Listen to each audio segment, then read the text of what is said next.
Like Vaporwave music, aesthetics, and content? Well, if this is your first time here, click the subscribe button and hit that little bell to stay up to date with me the moment I release new videos. So check any social media platform you're on, and anyone can smother you with things like, you need to visit this place in the Caribbean, or insert current president of the year you're watching this video in is unfit to be president. The idea of these overly aggressive, direct yet unfulfilling one-sentence instructions of what one believes in you should believe in comes off as pretty lazy, to me at least, and negates any opportunity for the sharing of knowledge due to this style of communication being based simply on rush explanations and the fear of having their idea rejected. It's like everything nowadays, when thoroughly examined, is simply one's avoidance to anyone else's opinions by being harsh and upfront. And yeah, while maybe this approach is simply a direct way to stating your point, but as human beings we've seen throughout history that no one likes to be told what to do or what to believe in without any sort of reasoning or subject matter. Hence, no exchange of knowledge between the two parties actually occur in the end. Subjectivity, the quality of being based on or influenced by personal feelings, tastes, or opinions. Subjectivity is a philosophical concept rooted into each human being that has no rules or restrictions, and our purpose of beholding it is to ultimately give back to humanity a different side of seeing things. It's the unique significance of some sort of quality that exists in one specific person's mind that can be shared upon to the outside world for debate, intellectual growth, and to most importantly share what's important to you to the next person. And as we progress more and more into the future, it seems like these fundamental rewards of subjectivity are becoming less and less prominent in today's world. We live in a time where pride pretty much conquers everything, and at every corner we can see someone spread a message or belief that they try to achieve or advocate by purely saying that set subject is, add adjective here,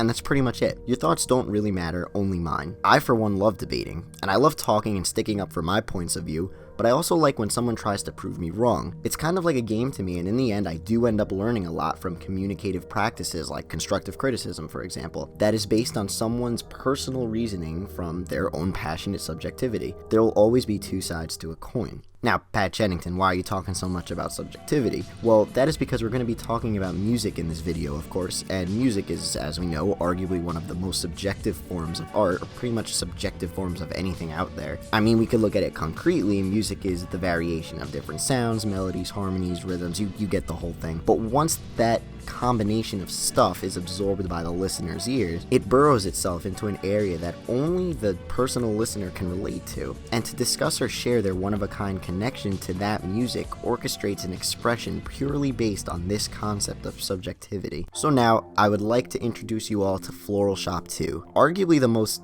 debated, discussed, weird, and in the end subjectively oriented Vaporwave albums of all time. But go on to any Reddit or blog post discussing the album, and for the most part you'll see, like I mentioned before, this abrupt style of discussion and viewpoints we see a lot of nowadays. In one corner you'll see someone going, it's a joke, don't listen to it, and they'll just end it at that. And then in the other corner you'll have someone who preaches in like one extremely over-the-top sentence of how artistically innovating it is. An album that is so Vaporwave, it becomes something so much more than Vaporwave, and barely doesn't even describe what that means. And before everyone goes, Pad, you're totally missing the point. I know, I get it, this album is basically more irony than anything else, and you can't really dissect it as a normal, more traditional piece of music. But it's fun to look at it at all angles, despite the fact that Dark Pyramid here is clearly trying to bring out the sounds on Floral Shoppe 2 as more of an aesthetic than anything else actually innovative. But before I get into my thoughts about the album and what I think about it, let's learn a little bit more about the album itself. So Floral Shoppe 2 was released on August 16th, 2014 by Dark Pyramid, under the alias The Darkest Future. The album was released on Dream Catalog, a well-known Vaporwave label created by HKE,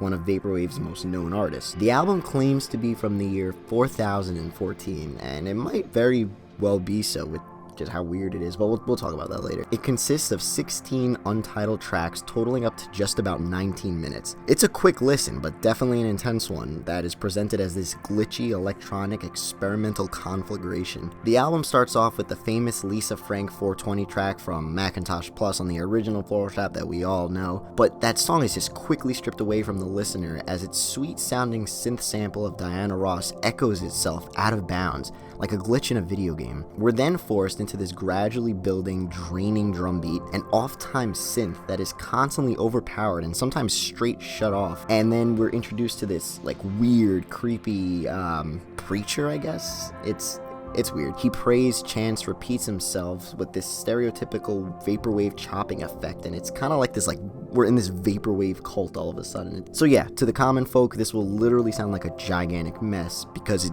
technically when you break it down, it is a mess. However, there is that drum beat in the album that comes up every once in a while struggling to hold the entirety of the album together. It, in the end, weirdly enough, makes this album a cohesive listening experience from start to finish. It does become absent and lost at times, perhaps dying within the mess of the rest of the sounds the album has, but it does creep to show face every once in a while, and when it does, it becomes more and more distorted. The first break, if you can even consider it a break, in the album comes at the beginning of track 11, as there is a couple of seconds of a faint horn in the background with nothing else, but it is then immediately consumed back into the typhoon of the sounds the album can't seem to hold back. I picture Floral Shoppe 2 to be this burning candle in a haunted, abandoned insane asylum. As the wax drips and causes this overall structure of the candle to become more and more warped, there is a flame, in this case the drums, that continually burns it all the way to its demise. Looking at this pile of goop, we can realize that matter cannot be destroyed nor created, and it's this brutal truth that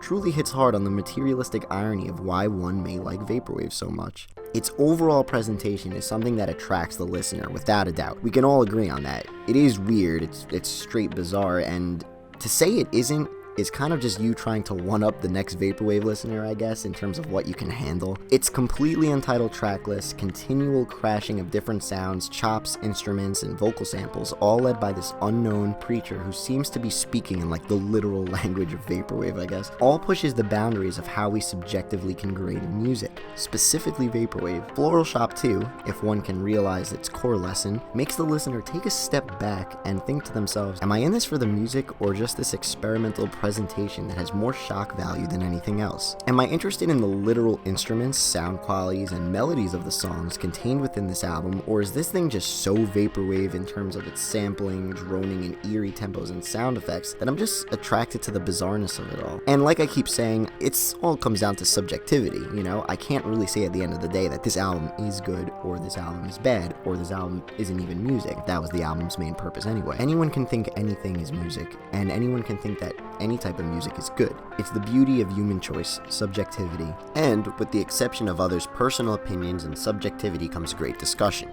Fruitful discussion, which I spoke about earlier as being a lacking part of today's world, as people really seem to barricade their mind from any sort of outside points of view contrary to theirs. So because of that, it is without a doubt acceptable and mature for you to even think that there is a limit to what actual music can be, and for this example, that Floral Shoppe 2 is clearly nothing more than just a bunch of screeching sounds pretentiously dropped onto a track with no rhyme or reason, and using that as just, you know, something to sell you as being this super out there thing, hence making it to some original and musically innovative. And look, on the other hand, you can talk about the use of drum patterns on the songs in some of the, you know, songs in Floral Shoppe 2, and that they do have a consistent sound structure throughout. How far can we strip the practices of traditional music theory, design, and processing until we can universally identify what is and what isn't music? See, isn't this fun? There's literally no answer to it. For me personally, I don't listen to it that often. I don't really think anyone does, but it's definitely an experience every time I do put it on. Put this thing on with some good headphones and you'll find yourself getting a bit queasy. Definitely an unsettling and disturbing listen. One thing I do notice about the album is that it basically just exaggerates the practices used on the original Floral Shoppe, or for that case, a lot of other vaporwave albums. Tracks off of the original Floral Shoppe are slowed down or sped up to create this eerie yet curious mood, and we'll often hear instruments on that album, or many other similar albums, like saxophones, breaking, overplaying, and crashing into other measures of the song, just like Floral Shoppe 2 does, but obviously it's cranked up at a way higher level than it is on, you know, a more moderate vaporwave album. Like for me, I really think my taste can go as far as I'll Try Living Like This by Death's Dynamic Shroud, as they do have some crazy chaotic moments on there and some straight up spazzing out parts and songs that sound like they're tripping down a flight of stairs, but anyone can see that on there they do have way more of a more traditional song structure and actual flow compared to anything off of Floral Shoppe 2. This album was an album I didn't really like at all in the beginning too, because I thought it was just too much and it wasn't even music. I